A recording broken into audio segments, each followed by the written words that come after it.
വീട്ടിൽ വന്ന് വിളിച്ചോണ്ട് വന്നത്. അതുകൊണ്ട് ഈ വീട്ടിൽ ഒത്തിരി സ്നേഹം കിട്ടിയില്ലെങ്കിലും ഈ വീടിൻ്റെ മരുമകളായിട്ട് അംഗീകരിച്ചാൽ മതിയെന്ന് പറയുവേ.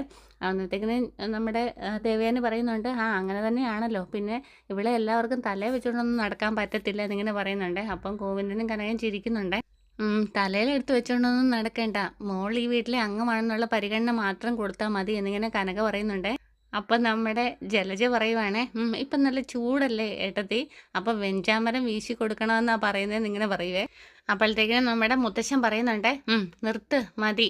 ആ മോളുടെ വീട്ടുകാർ വരുമ്പോഴെങ്കിലും നിനക്ക് ഇത്തിരി മര്യാദയോട് കൂടിയിട്ട് മോളോട് സംസാരിക്കാൻ പെരുമാറുകയൊക്കെ ചെയ്തുകൂടെ എന്നിങ്ങനെ ചോദിക്കുന്നുണ്ട്.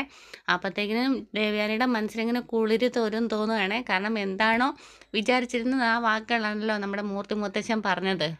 അപ്പോഴത്തേക്കിനും നമ്മുടെ നന്ദു ഇങ്ങനെ മനസ്സിൽ വിചാരിക്കുന്നുണ്ട്, ചിരിക്ക് ചിരിക്ക്, ഞങ്ങളെല്ലാം അറിഞ്ഞിട്ട് തന്നെയാണ് ഇങ്ങോട്ടേക്ക് വന്നിരിക്കുന്നത്.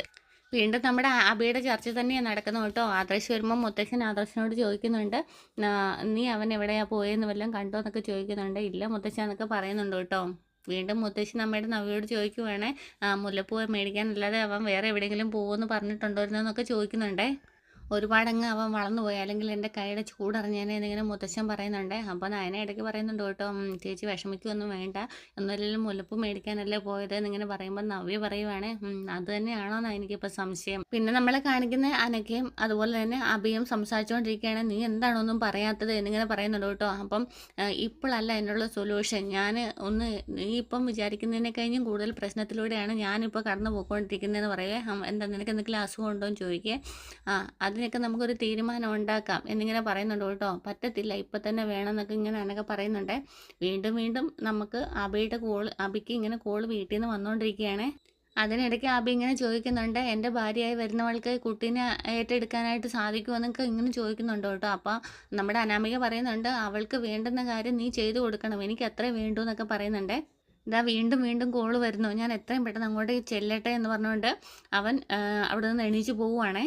പിന്നെ പൂജാമുറിയിൽ നമ്മുടെ ജലജയും ജാനകിയും നിൽക്കുക കേട്ടോ. ഇനിയെങ്കിലും വരാത്തവൻ മോശമല്ലേ എന്നിങ്ങനെ ചോദിക്കുന്നുണ്ട്. അപ്പം മോശമൊന്നും അല്ല എന്ന് പറയുന്നുണ്ട്. അവനെ മറ്റുള്ളവരെ കാണിക്കാനെങ്കിലും അവൻ വരേണ്ടതാണ് എന്നിങ്ങനെ ജലജ പറയുന്നുണ്ട് കേട്ടോ. നീ വന്നില്ലെങ്കിൽ അവൻ തന്നെയാണ് കേട്, അവൻ്റെ മുത്തശ്ശനും മുത്തശ്ശിയും അവനെ നന്നായിട്ട് റെഡിയാക്കും. വീണ്ടും മുത്തശ്ശി നമ്മുടെ ജലജയോട് പറയുന്നുണ്ട് കേട്ടോ, നീ അവനെ വിളിച്ചില്ലേ, വിളിക്കുക എന്നൊക്കെ പറയുന്നുണ്ട്. അപ്പോഴത്തേക്കിനും ജലജ പറയുകയാണ്, ഞാൻ അവനെ വിളിച്ചതാ, എടുക്കണ്ടേ.